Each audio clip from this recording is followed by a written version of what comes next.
Hello viewers, আজকে দেখাবো কচু শাক রান্না। প্রথমে তেল দিয়ে পেঁয়াজটা ভাজা করব। পেঁয়াজটা যখন ভাজা হয়ে লাল হয়ে আসবে তখন আমরা আদা বাটা দিয়ে দিব। আদা বাটা দিয়ে তার একটু পর আমরা পানি দিয়ে দিব। পানি দেওয়ার পরে আমরা হলুদ, মরিচ, লবণ, মশলা দিয়ে দিব। মশলা দেওয়া শেষ হলে আমরা তরকারিটা কষিয়ে নিব। কষানোর পরে আমরা ইলিশ মাছ দিয়ে দিব।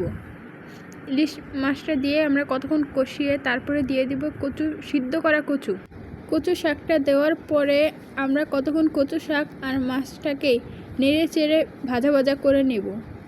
কচু শাকটা ভাজা হয়ে এলে কচু শাকের মধ্যে একটু লেবু এবং একটু চিনি দিয়ে দেব।